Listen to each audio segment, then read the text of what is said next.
Assalamualaikum warahmatullahi wabarakatuh. Bismillahirrahmanirrahim. Alhamdulillahi rabbil alamin. Alladzi farada siyama 'alal mu'minina wa 'alaina jami'an linakuna min ibadihil muttaqin. Ashhadu an la ilaha illallah wahdah la syarikalah wa la haula wa la quwata illa billah wa ashhadu anna Muhammadan abduhu wa rasuluh alladzi arsalahu rahmatan lil alamin. Allahumma fashalli wa sallim ala Muhammad wa ala alihi wa sahbihi ajmain. Amma ba'du, ayyuhal muslimun al hadirun rahimakumullah. Bapak-bapak, ibu-ibu, seluruh jamaah salat tarawih insyaallah Masjid Taqwa Muhammadiyah yang dirahmati oleh Allah Subhanahu wa taala. Marilah terlebih dahulu segala puji dan syukur kita peruntukkan kehadiran Allah Subhanahu wa taala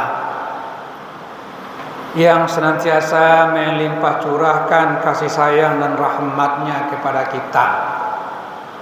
Secara khusus pada malam ini kita masih diberi kesempatan untuk mengikuti Qiyamul Ramadan, baik salat tarawih maupun berbagai ibadah lainnya nanti. Tentunya kita juga penuh pengharapan dan doa kepada Allah. Mudah-mudahan ibadah-ibadah yang sudah kita lakukan dan khususnya di Ramadan ini akan diterima dengan nilai yang sebaik-baiknya di sisi Allah Subhanahu wa taala. Dan mudah-mudahan kita diberi kesehatan, kekuatan dan kemampuan serta kemauan iman untuk dapat melaksanakan berbagai ibadah Ramadan sampai ke penghujungnya. Mudah-mudahan predikat takwa akan bisa kita raih bersama-sama. Amin ya rabbal alamin. Bapak dan Ibu jamaah sekalian, Ali bin Abi Thalib, sahabat Rasulullah sekaligus menantu beliau, pernah berkomentar,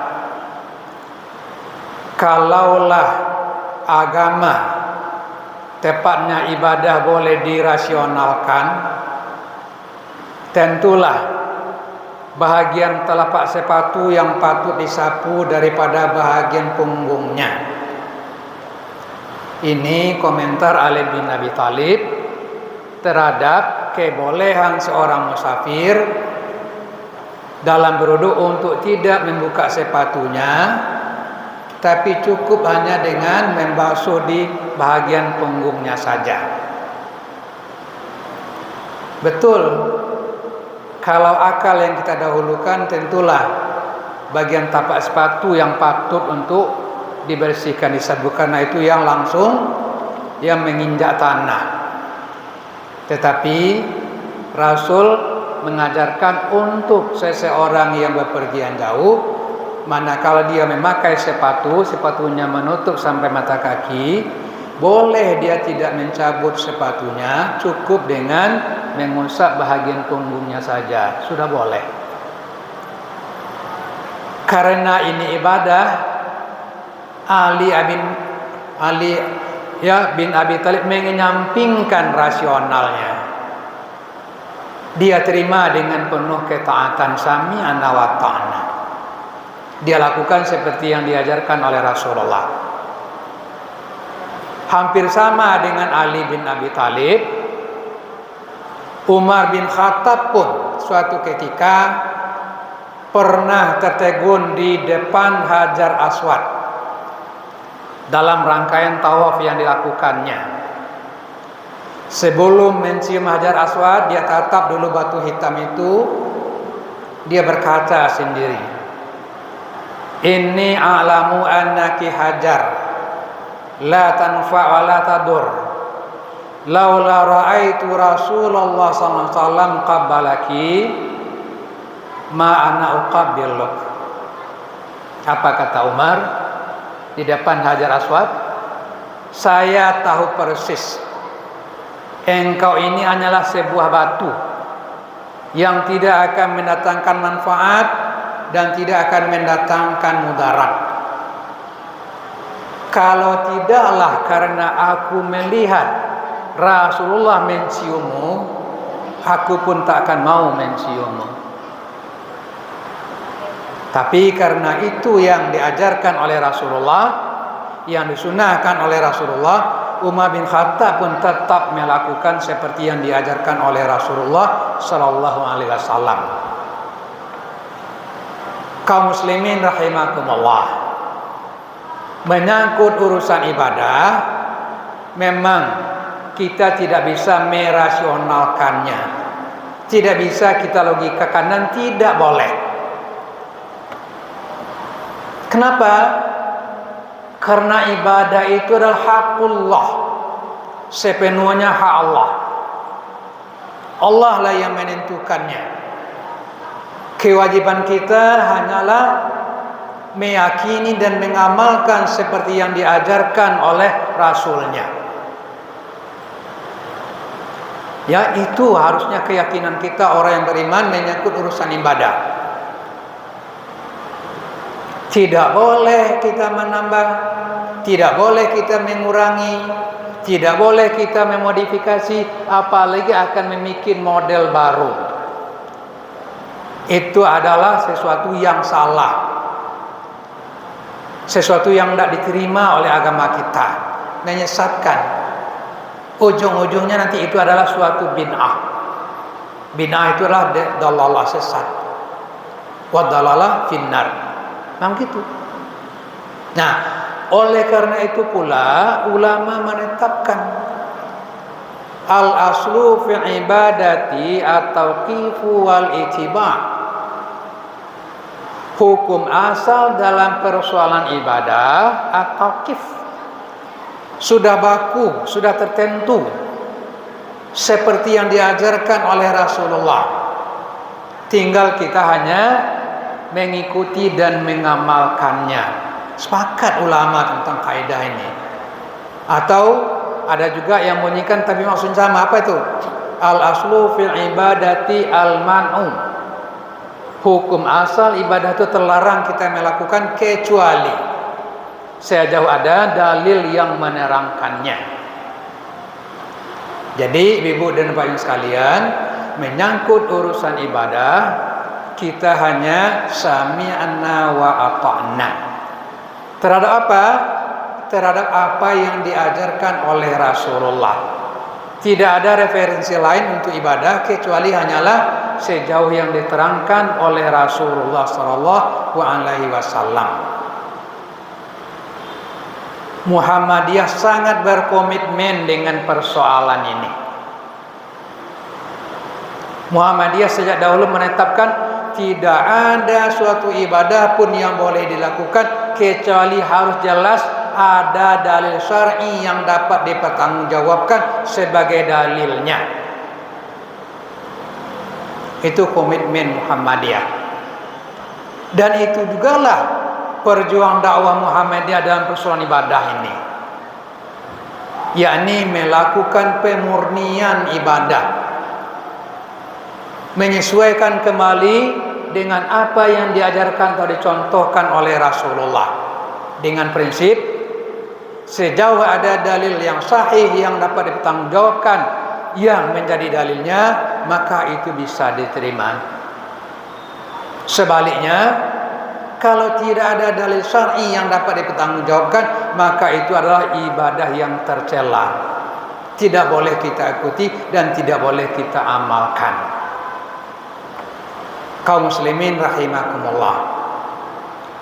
Tetapi persoalannya sekarang dalam kehidupan sehari-hari di tengah-tengah masyarakat, sering kita melihat adanya perbedaan pelaksanaan ibadah antara sesama kita di tengah masyarakat. Orang Muhammadiyah kadang-kala berbeda amalnya dengan yang lain Muhammadiyah.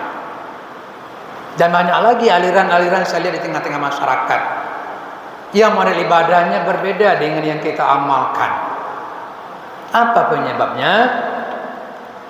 Di satu pihak penyebabnya itu adalah karena memang Rasulullah sendiri memberi peluang. Dengan arti memang ada hadis-hadis yang menerangkan keberagaman pelaksanaan ibadah tersebut. Namanya hadis-hadis tentang tanawu al-ibadah. Apa itu? Yakni hadis-hadis yang menerangkan ibadah tertentu, tetapi antara satu dengan yang lain terdapat perbedaan versi pelaksanaannya, sehingga menggambarkan ada beberapa bentuk atau keberagaman pelaksanaan ibadah tersebut. Baik keberagaman itu dalam bentuk pelaksanaan maupun dalam bentuk bacaan-bacaan yang dibaca. Karena ibadah itu pastilah terdiri atas amalan dan atas bacaan. Saya ambil contoh sederhana. Tanawu ibadah tentang mengangkat tangan ketika takbir bagi laki-laki. Ada riwayat yang menerangkan takbir Rasulullah itu hanya di depan dada. Ada pula riwayat menerangkan takbir setentang bahu. Dan ada riwayat menerangkan takbir itu tangan diangkat setentang daun telinga. Ujung telinga ini kalau bisa sejajar dengan ujung jari kita. Ini Allahu Akbar. Ketiga-tiganya sahih. Berarti ada 3 versi. Di depan dada, tentang bahu, dan sejajar dengan daun telinga. Untuk contoh bacaan misalnya, doa iftitah saja terdapat beberapa versi. Ada Allahumma ba'id yang dipakai juga Muhammadiyah, ada wajhatu, ada kabirah dan lain-lain. Bacaan tasawuf saja lebih dari 43 versi kita temukan riwayat. Nah, ini namanya hadis tanawu ibadah. Kalau itu persoalannya, prinsipnya adalah sejauh bentuk-bentuk pelaksanaan ibadah itu hadisnya itu hadis makbul, hadis yang sahih atau minimal hasan, berarti itu boleh diamalkan. Dan mana saja yang dipilih itu sah ibadahnya. Seperti tadi, mau mengangkat tangan takbir hanya di depan dada, setentang bahu, atau sejajar dengan daun telinga, boleh pilih. Tapi persoalannya adalah yang manakah yang patut kita dahulukan untuk mengamalkannya? Jawabannya adalah yang paling sempurna di antaranya. Nah, disinilah ulama yang kadang-kadang sering berbeda pendapat dalam memilih mana yang lebih utama itu. Di antara pertimbangannya yang pertama adalah melihat dan mengetahui mana bentuk-bentuk amal ibadah itu yang paling sering atau yang banyak diamalkan oleh Rasulullah dan sahabatnya. Karena Rasul biasanya memilih model ibadah yang saling sempurna, demikian juga para sahabat.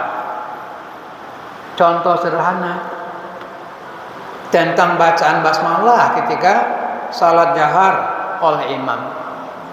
Ada riwayat yang mengatakan basmalah dibaca dengan jahar, dan ada yang mengatakan bahwa basmalah tidak dijaharkan, disirkan. Yang dijaharkan itu mulai alhamdulillah. Nah, setelah dipelajari, riwayat yang banyak adalah yang menunjukkan bahwa yang dijaharkan itu mulai dari alhamdulillah. Rasulullah, Umar, Abu Bakar, ya, Utsman dan lain salat selalu menjaharkan mulai dengan alhamdulillah. Oleh karena itulah Muhammadiyah dalam hal ini memilih basmalah itu disirkan daripada dijaharkan. Meskipun begitu, Muhammadiyah tidak melarang juga tidak mencela. Orang yang memilih ingin menjaharkan mulai dari basmalah, karena itu juga ada riwayat yang menerangkannya. Silakan saja. Demikian juga untuk bacaan-bacaan yang dibaca, ya, mulai dari Al-Fatihah, mulai dari doa kita, bacaan ketika ruku, ketika sujud, apalagi tasawuf dan doa terakhir, banyak sekali versinya.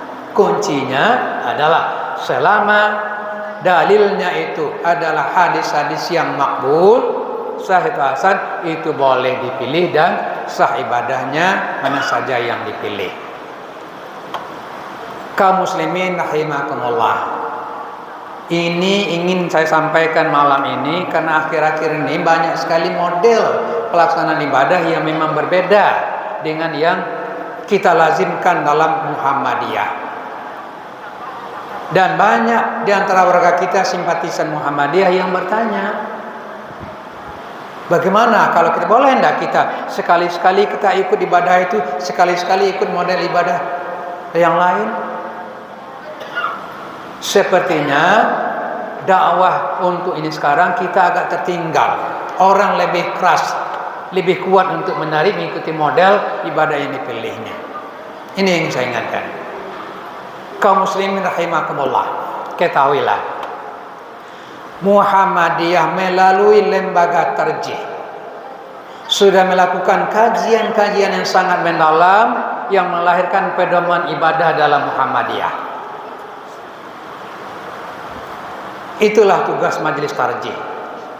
Majelis Tarjih itu adalah lembaga ijtihadnya Muhammadiyah. Sebelum menentukan mana model yang kita pandang paling utama, Muhammadiyah sudah melakukan kajian secara mendalam.